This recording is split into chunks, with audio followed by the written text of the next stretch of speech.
எல்லாருக்கும் வணக்கம். நான் லாஸ்ட் 8 டேஸாக வீடியோஸ் போட்டுருக்கிறேன். நான் வந்துட்டு ஒரு ஃபிட்னஸ் சேனல் மாதிரி தான் ஸ்டார்ட் பண்ணியிருக்கிறேன்.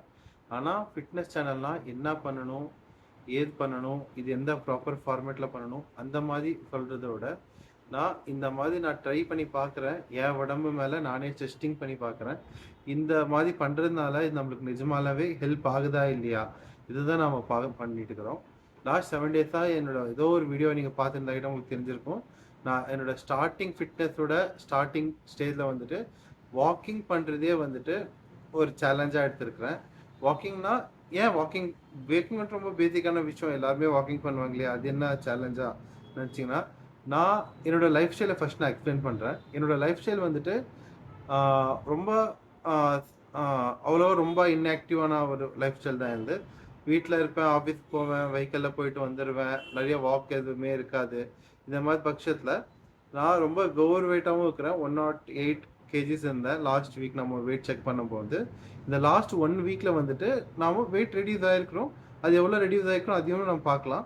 ஏன் இந்த சேலஞ்ச் எடுத்தோன்னா, நம்மளோட ஃபஸ்ட்டு அந்த பேசிக்கான உடம்புக்கு ஒரு ஆக்டிவிட்டியே ஒரு தேவை. ஆமாம் இல்லைங்களா?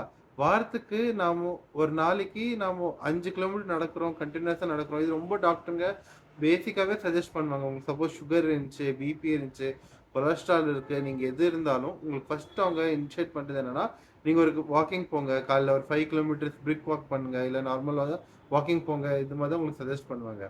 அதையே வந்துட்டு நம்ம ஃபஸ்ட்டு சேலஞ்சாகவே எடுத்துருக்கோம். இந்த சேலஞ்ச் எப்படின்னா, நாம் நெக்ஸ்ட்டு 30 நாளைக்கு டெய்லி வந்துட்டு 5 கிலோமீட்டராக நடக்க போகிறோம். நடந்து இது நம்மளோட பாடியை நிஜமாலாவே எஃபெக்ட் பண்ணுதா, இது நம்ம பாடியில் சேஞ்சஸ் வர்றதுக்கு நிஜமாலே ஹெல்ப் பண்ணுமா, இதுதான் நம்ம பார்க்குறது. ஆக்சுவலி நான் யூடியூப்பில் நிறைய வீடியோஸ் எல்லாம் செக் பண்ணி பார்த்தேன், நிறைய ஃபிட்னஸ் இருக்கிறவங்கெல்லாம் செக் பண்ணி பார்த்தேன். நீங்கள் எப்படி பண்ணணும், இல்லை நீங்கள் ஏதாவது ஒரு பர்டிகுலர் எக்ஸசைஸ் எப்படி பண்ணணும் அதெல்லாம் பார்க்கணுன்னா கண்டிப்பாக அதில் நிறைய பேர் இருக்கிறாங்க, நிறைய விதமாக எக்ஸ்பிளைன் பண்ணிக்கிறாங்க ஆல்ரெடி. நீங்கள் அதே பார்த்தே நிறைய தெரிஞ்சுக்கலாம். அதே நான் புதுசாக மறுபடியும் பண்ணி போட்டு அவங்களுக்கு எந்த யூஸும் வரப்போகிறது இல்லை. ஆனால் நான் என்னையவே ஒரு எக்ஸ்பெரிமெண்டல் ரேட்டாக வச்சு நான் இந்த மாதிரி ஒர்க் அவுட் பண்ணுறேன். இந்த மாதிரி சேலஞ்சஸ் எடுத்து அந்த சேலஞ்சஸ் நெக்ஸ்ட் 30 டேஸ்க்கு ட்ரை பண்ணி பார்க்குறேன். அதனால என்னோடய பாடியில் ஏதாவது சேஞ்சஸ் வருதா, அப்போது உங்களுக்கும் நான் வந்துட்டு ஆல்மோஸ்ட் ஆல் டெய்லி தான் வீடியோ போட்டுட்ருக்கிறேன். லாஸ்ட் 7 டேஸ் நான் வாக் பண்ணியிருந்தேன், வந்துட்டு 6 டேஸும் வீடியோ போட்டிருந்தேன். நேற்று வீடியோ மட்டும் நான் போடல, ஏன்னா நேற்று வந்துட்டு 7 டேஸ் முடித்த வரைக்கும் 7 டேஸ்க்கு அப்புறம் என்னோடய வெயிட்டு தான் வந்துட்டு ஸ்டார்டிங் நம்ம ஸ்கேலாக வச்சு மெஷர் பண்ண போகிறோம். அந்த வெயிட் ஏதாவது சேஞ்ச் ஆயிருக்கா இல்லையா பார்த்துட்டு இன்றைக்கி 8வது நாள் இன்றைக்கும் நான் உங்களுக்கு அந்த வீடியோவை அப்லோட் பண்ணுறதா தான் இருந்துச்சு. அந்த கதை வீடியோ தான் இப்போ பண்ணிட்டுருக்கிறேன். லாஸ்ட் நம்மளோட 7 டேஸில் வந்துட்டு நம்ம டெய்லி 5 கிலோமீட்டர்ஸ் நடந்திருக்கிறோம். 7 5 35 கிலோமீட்டர்ஸ் ஓவராலாக நடந்திருக்கிறோம். நம்ம ஸ்டார்டிங்கில் இருக்கும்போது நம்மளோட வெயிட் வந்துட்டு 108.3 இருந்துச்சு. இன்றைக்கி நம்ம காலையில் வெயிட் செக் பண்ணும்போது வந்துட்டு 107.8 ஏதோ இருக்குது. ஓகேங்களா?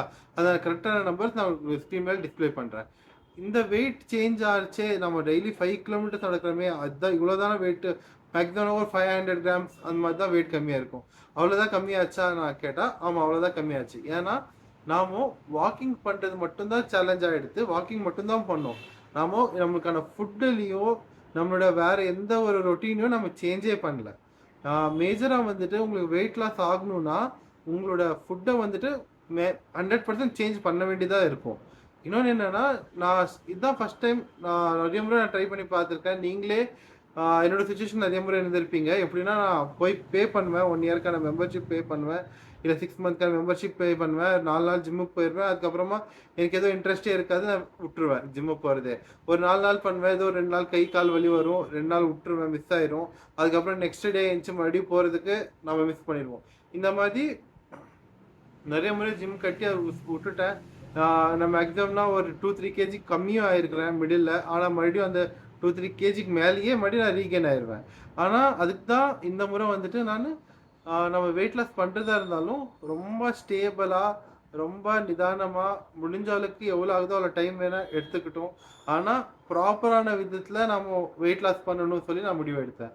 அந்த முடிவுக்கான ஃபஸ்ட்டு ஒரு சேஞ்சே வந்துட்டு இந்த 30 டேஸ் சேலஞ்சு தான். இந்த 30 டேஸில் வந்துட்டு ஃபஸ்ட்டு வந்துட்டு நான் ஒரு நாளைக்கு ஜிம்முக்கு போய் நான் body like body physically work out பண்ணுறதாகட்டும், வெயிட் லிஃப்டிங் பண்ணுறதாகட்டும், எதுவாக பண்ணுறதாகட்டும், ஃபஸ்ட்டு எனக்கு அது ஒரு டிசிப்ளின் தேவை. அந்த டிசிப்ளின் இருந்தால் தான் என்னால் அந்த கண்டினியூஸாக நான் பண்ண முடியும். ஜிம்மு போகிறவங்களுக்கு நிறைய பேருக்கு தெரியும், ஜிம் போகிறதும் ஸ்டார்டிங் ஸ்டேஜில் போகிறக்கும் இல்லை ஆல்ரெடி ஒரு ஃபிசிக் வந்திருக்கு அவங்க போகிறதுக்கும் ரொம்ப வித்தியாசம் இருக்கும். எவ்வளோ கன்சிஸ்டன்சி தேவை, எப்படி டெய்லி போகணும், சாப்பிடலாம் எவ்வளோ கண்ட்ரோல் பண்ணணும்னு சொல்லிட்டு அதுக்கான தான் ஃபஸ்ட்டு ஸ்டெப்பாக வந்துட்டு நான் 30 days 5 kilometers சேலஞ்சை ஸ்டார்ட் பண்ணுது. இப்போ லாஸ்ட் நம்ம ஒரு 7 days இந்த சேலஞ்சை பண்ணியிருக்கிறோம். இந்த 7 daysல வந்துட்டு நாம் கற்றுக்கிட்டோமானா கண்டிப்பாக நிறைய விஷயம் நம்ம கற்றுக்கிட்டோம். அது இல்லாமல் இந்த 30 days வந்துட்டு என்னோட ஃபிட்னஸ் ஜர்னியில் ஃபஸ்ட்டு டிசிப்ளின்கான முதல் கட்டமாக நான் பார்க்குறேன். அதுக்கான 7 days நான் சக்ஸஸ்ஃபுல்லாக கம்ப்ளீட் பண்ணிக்கிறேன். இன்றைக்கி 8th day, இந்த 8th டேக்கான வாக்கிங்கும் நான் சக்ஸஸ்ஃபுல்லாக கம்ப்ளீட் பண்ணியிருக்கிறேன். இதே மோட்டிவேஷனோட நான் கண்டினியூஸாக நெக்ஸ்ட்டு இருக்கிற 22 days நான் கம்ப்ளீட் பண்ணுவேன் சொல்லி நான் ப்ராமிஸ் பண்ணுறேன். அதே மாதிரி நாம இந்த 7 days வாக்கிங் சேலஞ்ச் இருந்துச்சு இல்லைங்களா, ஓகே வெயிட்டில் ஏதோ 500 grams டிஃப்ரென்ஸ் இருந்துச்சுன்னு பார்த்துக்கலாம். ஆமாம், என்னோட வெயிட் 108 இருக்கும் போது ஒரு 500 இல்லை, ஆக்சுவலி ஒரு 3 kg 4 kg கம்மியானாகிட்டே என்னோட பாடியில் ஃபிசிக்கலாக சேஞ்ச் தெரியிருக்கு ரொம்ப டைம் எடுக்கும் ஆக்சுவலி. ஏன்னா எனக்கு நிறைய லைக் ஸ்டொமக் பகுதியில் இந்த லோ ஹேண்டில் சொல்லுவாங்க, இந்த லோ ஹேண்டில்ஸு இந்த மாதிரி இடத்துல தான் நிறையா ஃபேட்டே ஸ்டோர் ஆகிருக்குது. அதனால இந்த டிஃப்ரென்ஸ் எல்லாம் தெரியணும்னா மினிமம் அட்லீஸ்ட் ஒரு 5 to 6 kg நான் கம்மி ஆனால் தான் அந்த டிஃப்ரென்ஸே தெரியும். இப்போ நான் 500 grams சேஞ்ச் ஆகி 500 grams வெயிட் கம்மியாக இருக்குது, இதெல்லாம் சொல்லும் போது ரொம்ப அன்சர்டனாக லைக் எதுவுமே சேஞ்சஸ் பாடியில் தெரியவே தெரியாது 100%. இன்னொன்று என்னென்னா, இப்போ நம்ம கடைசியாக லாஸ்ட் 7 days பண்ண இதில் நம்ம 7 days என்னென்ன கற்றுக்கிட்டோன்னா, வாக்கிங் வந்துட்டு இஸ் ஈக்குவல் டு மெடிடேஷன் ப்ராப்பராக பண்ணால். ஆனால் அந்த மெடிடேஷனோட எஃபெக்ட் நம்மளுக்கு கிடைக்கணும் வாக்கிங்லேனா நம்ம கண்டிப்பாக இயர்ஃபோன் போட்டோ பாட்டு கேட்டோ இந்த மாதிரிலாம் நடக்கவே கூடாது. நம்ம ஒரு எதுவுமே மியூசிக் இல்லாமல் எதுவுமே இல்லாமல் ஏதோ ஒரு ஸ்டேஜில் கண்டினியூஸாக நம்ம 5 kilometers நடந்துகிட்டே இருக்கணும். நம்ம கான்சன்ட்ரேஷன் எல்லாம் நடக்கிறதுலே இருக்கணும். நம்ம மைண்டில் நிறைய விதமான தாட்ஸ் கண்டிப்பாக வரும், நிறையா தாட்ஸ் வரும். இன்னைக்கு ஆஃபீஸில் நடந்ததோ வீட்டில் நடந்ததோ ஏதாச்சும் யோசனை, நம்ம அப்படி பண்ணணும் இப்படி பண்ணணும், அந்த யோசனையோ எல்லா யோசனையும் கண்டிப்பாக வரும். ஆனால் அந்த யோசனை வந்துட்டு உங்களுக்கு அந்த லாஸ்ட் அந்த 1 hour வாக்கிங் பண்ணிங்கன்னா லாஸ்ட் அந்த 10 minutes 15 minutesல வந்துட்டு ஆல்மோஸ்ட் ஆல் காலியாக ஆரம்பிச்சிடும் அந்த யோசனைகள் எல்லாமே. அந்த யோசனை எல்லாம் கம்மி ஆக ஆக உங்களுக்கு ஆல்ரெடி ஒரு மெடிடேஷன் ஸ்டேஜுக்கு போகிற மாதிரி உங்களுக்கு ஃபீல் இருக்கும். அதனால வாக்கிங் பண்ணும்போது தயவு செஞ்சு மியூசிக்கை கேட்டு வாக்கிங் பண்ணாதீங்க, எம்டி மைண்ட் வைக்க ட்ரை பண்ணுங்கள். இல்லைனா தானாக அந்த 1 hour நீங்கள் வாக்கிங் கம்ப்ளீட் பண்ணும்போது உங்களுக்கு மைண்டில் அது ஒரு எம்டினஸ் வரும். எம்டினஸ் தான் மெடிடேஷன். கண்டிப்பாக நான் எனக்கு பொறுத்த அந்த என் ஒப்பீனியனில் கேட்டிங்கன்னா அந்த எம்டினஸ் தான் வந்துட்டு அந்த மெடிடேஷனே பேசிக்கலி. இன்னொன்று என்ன கற்றுக்கிட்டோன்னா, நம்ம கன்சிஸ்டன்ஸாகவே பில்டு பண்ணுறோம் ஸ்டார்டிங்லனா, நாம ஒரு நாளைக்கு இந்த டைம்னு நினச்சா அந்த டைமில் அது நடக்கும்னு சொல்லிட்டு எல்லா முறையும் ஆகாது. நான் 30 days காலையில் 6 மணிக்கு தான் எழுந்துச்சி வாக்கிங் போவேன்னா கண்டிப்பாக ஆகாது.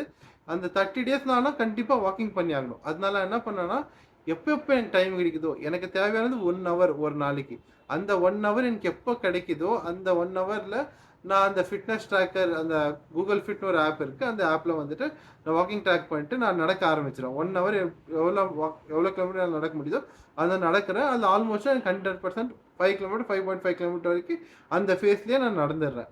ஏன் இந்த ஃபேஸ் தான் நம்ம சூட் பண்ணுறோன்னா, இது எனக்கு ரொம்ப ஃபோர்ஸ்ஃபுல்லி நடந்த மாதிரியும் தோன்றது இல்லை, ரொம்ப கம்மியாக ஸ்லோவாக நடக்கிற மாதிரியும் தோன்றது இல்லை. இந்த லாஸ்ட் 7 daysல வந்துட்டு ஒரு நாள் மட்டும், அதாவது 7th day, ஏன்னா என் கால் வந்துட்டு ரொம்ப நாள் கழிச்சு இந்த மாதிரி வாக்கிங் எல்லாம் பண்ணுறதுனால ரொம்ப லைக் பெயின் ஆக ஆரம்பிச்சிருச்சு. அந்த பெயின் கண்ட்ரோல் பண்ணுறதுக்காகவே 5 kilometers நடந்தேன். ஆனால் ரொம்ப ஸ்லோவாக நடந்தேன். ஏன்னா நடுவில் என் பையனை கூப்பிட்டு நான் வாக்கிங் போயிட்டு வந்துட்டு அந்த மாதிரி அவன் கூட சேர்ந்து வாக்கிங் பண்ணேன். அதனால ஆல்மோஸ்ட் ஆல் 5 kilometers நான் க்ளோஸ் பண்ணுறதுக்கு அன்றைக்கி ஒரு நாள் மட்டும் ஆல்மோஸ்ட்டாக 1 hour 50 minutes வரைக்கும் நான் நடந்தேன். அது விட்டு மிச்சம் எல்லா நாளுமே கரெக்டாக 1 hourக்குள்ளேயே அந்த 5 kilometers 5.5 kilometers நான் நடந்துருவேன். இது கன்சிஸ்டன்சி பில்டு பண்ணுறதுக்காக நான் ஸ்டார்டிங்கில் இந்த மாதிரி இதுதான் நான் எடுத்தாகணும், இல்லை நான் என்னை ரொம்ப ஓவர் பர்டன் பண்ணிக்கிறேன், நான் ஃபாஸ்ட்டாக தான் நடக்கணும், இப்படி தான் நடக்கணும், இந்த டைமில் தான் நடக்கணும், அந்த பர்டன் அந்த ஒரு க்ரைட்டீரியா நான் இப்போவே போட ஆரம்பித்தேன்னா நான் இந்த 30 days 100% கம்ப்ளீட்டே பண்ண முடியாது. எனக்கு அந்த பர்டன் ஓவர் இது இல்லாமல் என்னோட மெயின் எய்ம் வந்துட்டு 30 days நடக்கணும் ஃபஸ்ட்டு. அது 30 days நடந்தால் கண்டிப்பாக நெக்ஸ்ட் நான் எடுக்கிற சேலஞ்சு இதை விட கொஞ்சம் ஹார்டாக இருக்கிற சேலஞ்சோ இல்லை கொஞ்சம் ப்ரோக்ரெசிவான சேலஞ்ச் எடுத்து நான் 100% அது என்னால் பண்ண முடியும். அப்புறம் இன்னைக்கு 7 டேஸில் லர்னிங் வந்துட்டு ஃபர்ஸ்ட் லர்னிங் நாம் மியூசிக் இல்லாமல் மெடிடேட்டிவ் ஸ்டேட் வச்சு நடக்கணும்னு சொல்லிட்டு ஒன்று. செகண்ட் லர்னிங் வந்துட்டு நாம் இதுதான் நம்ம டைம்னு இல்லை, எந்த டைம் வேணாலும் ஓகே, அந்த டைமில் நம்ம கன்சிஸ்டன்சி பில்ட் பண்ணுறதுக்காக நம்ம அந்த வாக்கிங்கை பண்ணி ஆகணும். என்னன்னாலும் நம்ம மிஸ் பண்ணக்கூடாது.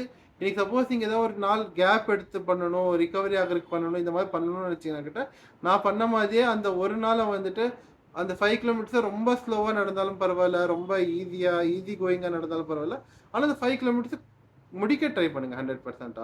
அதுக்கப்புறமா இன்னொன்று என்னன்னா, கண்டிப்பாக வார்ம் அப் இருக்கும்.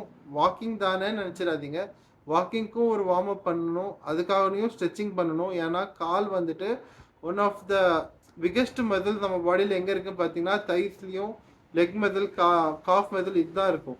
இதெல்லாமே வந்துட்டு ரொம்ப நாள் நீங்கள் நடக்காமல், ரொம்ப நாள் வாக்கிங் பண்ணாமல், ரன்னிங் பண்ணாமல் சடனாக பண்ணுறீங்கன்னா கண்டிப்பாக அது வந்துட்டு கிராம்ப் ஆக சான்சஸ் இருக்குது, அது ஸ்டிஃப்னஸ் அதிகமாக ஆகிற சான்சஸ் இருக்குது, இந்த மாதிரி எல்லா சான்சஸ் இருக்குது.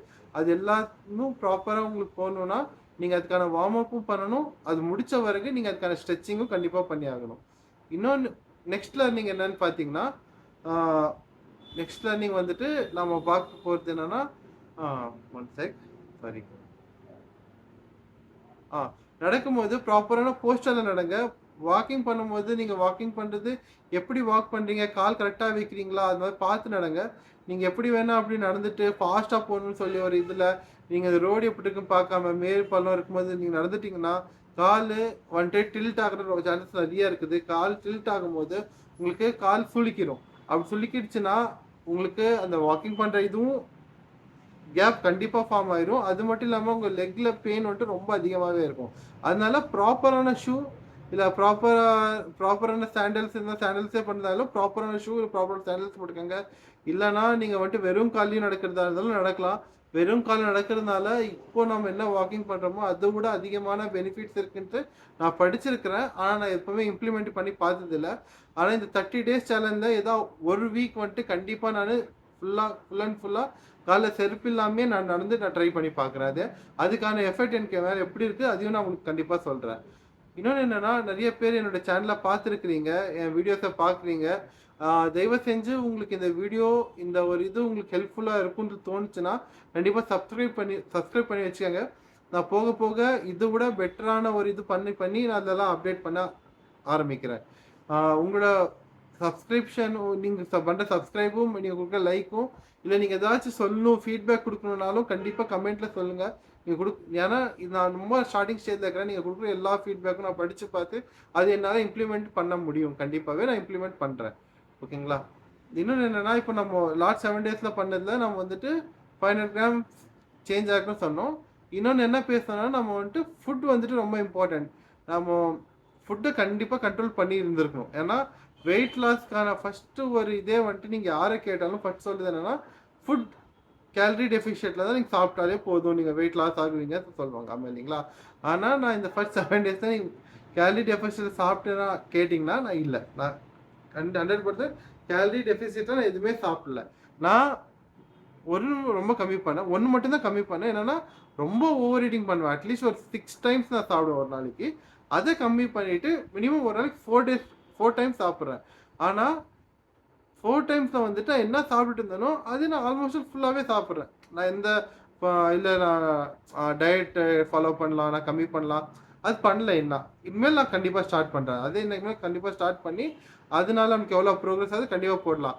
ஆனால் அது ஏன் நீ ஸ்டார்டிங்லேருந்தே ஸ்டார்ட் பண்ணலன்னா, எனக்கு வந்துட்டு வாக்கிங் நான் டெய்லி போகிறேன்னா இல்லையா, அதே ஒரு பெரிய டாஸ்காக இருக்குது. அதில் நான் இந்த சாப்பாடும் கண்ட்ரோல் பண்ணணும்னு நான் பண்ணிட்டேன்னா என்னோட மைண்ட் வந்துட்டு மென்டலி கொஞ்சம் டிஃபர் ஆக சான்சஸ் இருக்குது. First thing. இன்னொன்று என்னென்னா, ஐயோ நான் 2 வேலை டிஃப்ரெண்ட் வேலையாக நான் பண்ணுறேன்னு சொல்லிட்டு என்னோட மைண்டுக்கே நான் ஒரு சின்ன பர்டனை க்ரியேட் பண்ண சான்சஸ் இருக்குது. அதனால நான் வாக்கிங் பண்ணுறேன், அப்படியே அது ஹேபிட் ஆக ஆக ஆக அப்படியே நான் ஃபுட் கண்ட்ரோல் பண்ண ட்ரை பண்ணுறேன். ஃபுட் கண்ட்ரோல் பண்ண அது ஒரு இதாகவே மாறிடும், தானாகவே அது டயட்டாக மாறும். அந்த டயட்டுக்கான என்னென்ன ஃபுட் நான் சாப்பிட்ணும், எது மாதிரி ஃபுட் சாப்பிட்ணும், அது மாதிரிலாம் நான் ட்ரை பண்ணி 100% எடுத்துக்கிறேன். இப்போ என்ன ஆகுதுன்னா, ஒரு மெயின் மேட்டர், நான் டெய்லி வந்துட்டு மத்தியானம் ஆஃபீஸ்லேயே சாப்பிட்ருவேன். ஆஃபீஸில் சாப்பிடுவேன், இல்லை ஆஃபீஸ் பக்கத்தில் ஹோட்டலில் எங்கே சாப்பிட்ருவேன். காலையில் நைட் இந்த 2 வேலை மட்டும்தான் நான் வீட்டில் சாப்பிட்றது. வீட்டில் சாப்பிடும் போதும் நான் ஒரு வேலை கண்ட்ரோல் பண்ணி சாப்பிட்றலாம். ஆனால் மத்தியானம் ஆஃபீஸ் கிட்ட அங்கே சாப்பிடும்போது என்ன ஆயிடுதுன்னா, நார்மலாக அது சவுத் இந்தியன் எனக்கு வந்துட்டு ஃபுல் மீல்ஸ் இருந்தால் தான் எனக்கு வயிறு ஃபுல்லான மாதிரியே தோணுது. நார்மலாக ஏதாவது தோசை சாப்பிட்டேன், இட்லி சாப்பிட்டேன் நான் மத்தியானம், இல்லை வேறு ஏதாவது நூடுல்ஸ் அந்த மாதிரி சாப்பிட்டுட்டேன் எனக்கு வயிறு ஃபுல்லான மாதிரி தோன்றது இல்லை. அதனால் நான் ஆல்மோஸ்ட் ஆல் ஃபுல் மீல்ஸேவே டெய்லி வந்து நான் சாப்பிட்றேன். ஓகேங்களா? இதனால இந்த மாதிரி ஃபுட்டு கண்ட்ரோல் ஆகாததுனால என்னோட வெயிட் லாஸ் ஆகாததுக்கு ஒரு மேஜரான ரீசன் இருக்கலாம். ஆனால் இந்த அப்போ வெயிட் லாஸ் தானே நம்ம மெயின் எய்ம். வெயிட் லாஸ் ஆகவே இல்லையே நான் வச்சா, இல்லை 500 grams வெயிட் லாஸ் ஆகிருக்குது. அது ஒரு ஹெல்த்தி வெயிட் லாஸ் தான். ஆக்சுவலி நீங்கள் ப்ராப்பராக டாக்டரை கேட்டிங்கன்னா ஒரு வாரத்துக்கு நீங்கள் 1/2 kg கம்மி பண்ணல, it's unhealthy way of losing your weight தான் சொல்லுவாங்க ஃபர்ஸ்ட் திங். அது வந்துட்டு நம்ம சாப்பாடு கண்ட்ரோல் பண்ணாமையே வாக்கிங் பண்ணதுனால நம்மளுக்கு அந்த வெயிட் லாஸ் ஆனது ஃபர்ஸ்ட் திங். இன்னொன்று என்னென்னா, வெயிட் லாஸ் பண்ணுறதுக்கு ஃபர்ஸ்ட் இது வந்துட்டு அட் ப்ரெசென்ட்டில் வந்துட்டு வெயிட் லாஸ் ஆகுறது தான் நம்மளோட ஃபர்ஸ்ட் எய்ம். ஆனாலும் அதோட ரொம்ப இம்பார்ட்டண்ட்டாக இருக்கிறது வந்துட்டு நம்ம கன்சிஸ்டன்சி பில்ட் பண்ணுறது. என்னோட மைண்டுக்கு நான் ஒரு ப்ரெஷரை கொடுக்காமவே நான் ஒரு ஃபிசிக்கல் ஆக்டிவிட்டியில் என்னோட 100% இன்வால்வ் பண்ண வைக்கிறது என்னோட ஃபர்ஸ்ட் எய்ம். அதுக்கானது தான் இந்த வாக்கிங். அது நம்ம பண்ணிட்டு இருக்கிறோம். இது போக போக நான் கண்டிப்பாக அந்த ஃபிட்னஸ்க்கான வெயிட் லாஸ்க்கான இதை நான் ஸ்டார்ட் பண்ணுறேன். அது கண்டிப்பாக நான் ஃபுட் கண்ட்ரோல் பண்ணுறது ரொம்ப இம்பார்ட்டண்ட்டாக இருக்கும். நான் கண்டிப்பாக அது ஃபுட் கண்ட்ரோல் பண்ண ஆரம்பிக்கிறேன். இன்னொன்று என்னென்னா, மெயின் மேட்டர், நான் ஃபுட் கண்ட்ரோல் பண்ணுறனாலும் நான் ரேண்டமாக ஃபுட் கண்ட்ரோல் பண்ண போகிறது இல்லை. எனக்கு தெரிஞ்ச ஒரு டாக்டர் இருக்கிறாங்க. எனக்கு நார்மலாக ரொம்ப க்ளோஸான டாக்டர். எங்கள் ஃபேமிலிக்கு நாங்கள் தான் போயிட்டு போகிறோம் ரெகுலராக. அந்த டாக்டர்கிட்ட பேசி எந்தெந்த மாதிரி ஃபுட் ஆட் பண்ணால் எனக்கு ரொம்ப ஃபுல்ஃபில்லாக இருக்கும், ஒரு நியூட்ரிஷனல் ஃபுட்டாக இருக்கும். ஏன்னா ஃபுட் கம்மி பண்ண சொல்லிட்டு சாப்பிட்றது எல்லாமே விட்டுட்டு நம்ம பண்ணுறதுனால எந்த யூஸும் இல்லை. நம்ம பாடி இன்னும் வீக்காக ஆரம்பிச்சிடும். நான் நிறைய ஃபிட்னஸை ஸ்டார்ட் பண்ணவங்கக்கிட்ட, இல்லை ஃபிட்னஸை பிகினர்ஸ் கிட்டேயே நான் நிறைய கேட்டிருக்கிறேன், இல்லை ரொம்ப எக்ஸ்பீரியன்ஸ் பர்சனும் சொல்லியிருக்காங்க. பிகினிங்கில் நம்ம என்ன பண்ணுவோம்னா, வெயிட் லாஸ் பண்ணணுமே சொல்லிட்டு நிறைய கார்ப்ஸ் எல்லாம் கம்மி பண்ணிடுவோம், சாப்பிட்றதே கம்மி பண்ணிடுவோம், இல்லை ரொம்ப லிமிட்டடாக சாப்பிட ஆரம்பிச்சிருவோம், இல்லை புதுசாக ஏதோ ஒரு ஃபுட்டை நம்ம வந்து இம்ப்ளிமெண்ட் பண்ணிவிட்டு நம்ம பழைய ஃபுட் எல்லாமே நம்ம ஸ்டாப் பண்ணிடுவோம். இப்படி பண்ணும்போது என்ன ஆயிரும்னா, நம்மளோட அந்த நார்மல் ஃபுட் ரொட்டீன் என்ன இருக்குங்களா, அதுக்கு தான் நம்மளோட கிரேவிங்ஸ் அதிகமாகவே இருக்கும். நீங்கள் என்ன தான் போயிட்டு புதுசாக ப்ரோட்டீன் பவுடர் வாங்கிட்டு ப்ரோட்டீன் குடிச்சு ப்ரோட்டீனை மெயின்டைன் பண்ணாலும் உங்களுக்கு ரைஸை சாப்பிட்ணும், இல்லை பிரியாணி சாப்பிட்ணும்னு சொல்லிட்டு உங்களுக்கு கண்டிப்பாக உங்களுக்கு அந்த ஃபீல் இருந்துகிட்டே இருக்கும் மைண்டில். அதனால அதெல்லாம் வராமல் எப்படி பண்ணணும்னா, கொஞ்சம் கொஞ்சமாக அந்த புது ஃபுட்டை இம்ப்ளிமெண்ட் பண்ணணும். இந்த பழைய ஃபுட்டை வந்துட்டு நம்ம நிதானமாக கம்மி பண்ணிகிட்டே வரணும். இன்னொரு மெயின் மேட்ரு என்னென்னா, நாம 3 monthsல 1 monthல 6 monthல இந்த மாதிரி வெயிட் ரெடியூஸ் பண்ணுறோம். நம்ம இதுவும் பண்ணிக்கல. நம்மளோட இது என்னென்னா, நம்மளோட மெயின் எய்ம் என்னென்னா, லைஃப் லாங்காக சஸ்டெயின் ஆகிற மாதிரி ஒரு வெயிட்டுக்கு நாம் வரணும். அந்த வெயிட்டை மட்டுமே நம்ம மெயின்டைன் பண்ணிட்டு போகணும். அதுக்கு என் டைம் பீரியட்ஸ் 1 year ஆகுதா பரவாயில்ல, நான் அந்த 1 year நான் அக்செப்ட் பண்ணிக்கிற ரெடியாக இருக்கிறேன். ஏன்னா 8 வருஷமாக உடம்புல சேர்ந்துக்கிற ஃபேட்டை நான் 6 மாதத்துலையோ இல்லை 3 மாதத்துலையோ கம்மி பண்ண முடியாது. அது வெறும் இம்பாசிபிளான விஷயம். அது பண்ணுறதுக்கு நிறைய சான்சஸ் இருக்குது, நிறைய பேர் பண்ணியிருக்கிறாங்க. ஆனால் அது பண்ணால் ஹெல்த் ரீதியாக ரொம்ப எஃபெக்ட் ஆகும், அது நம்மளுக்கு தெரியும். அதெல்லாம் மைண்டில் வச்சுக்கிட்டு நம்ம சஸ்டைனபிளான வெயிட்டை 1 yearக்கு அப்புறம் நம்ம ரீச் பண்ணாலும் பரவாயில்ல, நிதானமாக ரீச் பண்ணலாம். ஆனால் ரொம்ப சஸ்டெயினபிள் வேலை ரீச் பண்ணலாம் தான் நான் எடுத்துருக்கிறேன். அதுக்காக நான் இந்த ப்ராசஸை பண்ணுறேன். ஓகே, இந்த வீடியோ எல்லாமே வந்துட்டு ரொம்ப ரா வீடியோவாக தான் இருக்கும். இதில் நிறைய எதுவும் எடிட்டிங் இருக்காது. பார்க்குறதுக்கு அவ்வளோ ப்ளசண்ட்டாக இருக்காக்கிட்டே எனக்கு தெரியாது. நான் இது போக போக இதையும் நான் கண்டிப்பாக இம்ப்ரூவ் பண்ணிக்கிறேன். ஓகேங்களா? உங்களுக்கு நான் எப்படியாச்சும் இப்படி இந்த விதத்தில் இம்ப்ரூவ் பண்ணா, இல்லை என்னை இந்த மாதிரி காட்டினா உங்களுக்கு பார்க்குறக்கோ இல்லை கேட்குறக்கோ இன்ட்ரெஸ்ட் வர மாதிரி இருக்குன்றது தோணுச்சுன்னா என் கமெண்ட்டில் சொல்லுங்கள். நான் கண்டிப்பாக அதை எடுத்து நான் ஃபாலோ பண்ண ட்ரை பண்ணுறேன். இனிஷியல் ஸ்டேஜஸில் நீங்கள் கொடுக்குற ஃபீட்பேக்ஸ் தான் இந்த ப்ராப்பர் இந்த யூடியூப் இதை வந்துட்டு ரொம்ப ஹெல்ப்ஃபுல்லாக இருக்கும். நான் போக போக அதிகமாக கமெண்ட்ஸ் இல்லை. இப்போ நீங்கள் 4 கமெண்ட் போட்டால் 4 கமெண்ட் நான் 100% படிச்சாகுவேன். 4 பேர் சப்ஸ்கிரைப் பண்ணாலும் யார் சப்ஸ்கிரைப் பண்ணி நோட்டிஃபிகேஷன் வந்துச்சுன்னா கண்டிப்பாக நான் பார்ப்பேன். இப்போ தான் எனக்கு அந்த சான்சஸ் நிறைய இருக்குது. தயவு செஞ்சு வீடியோ பார்த்து இந்த வீடியோ ஃபுல்லாக பிடிச்சிருந்துச்சுன்னா கண்டிப்பாக லைக் பண்ணுங்கள், ஷேர் பண்ணுங்கள், சப்ஸ்கிரைப் பண்ணுங்கள். ஷேர் வந்துட்டு உங்களுக்கு பிடிச்சிருந்து யூஸ்ஃபுல்லாக இருக்குன்னு தோணுனா ஷேர் பண்ணுங்கள். இல்லை நீங்கள் சப்போர்ட் பண்ணணும்னு தோணுனா சப்ஸ்கிரைப் லைக் பண்ணாலே எனக்கு போதும். அப்புறம் ஏதாவது ஃபீட்பேக் கொடுக்கணும்னு சொன்னீங்கன்னா கண்டிப்பாக கமெண்ட்ஸில் போடுங்க. நீங்கள் கமெண்ட்ஸில் போடுற எல்லா ஃபீட்பேக்கும் எடுத்து நான் படித்து நான் இம்ப்ரூவ்மெண்ட் பண்ணிக்கிறேன். இன்றைக்கி நான் ரொம்ப லாங்காக பேசிட்டேன் எனக்கு தோணுது. சப்போஸ் நான் ஏதாச்சும் தப்பாக பேசியிருந்தாலோ எதாக இருந்தாலும் தயவு செஞ்சு மன்னிச்சுக்கோங்க. தேங்க்யூ.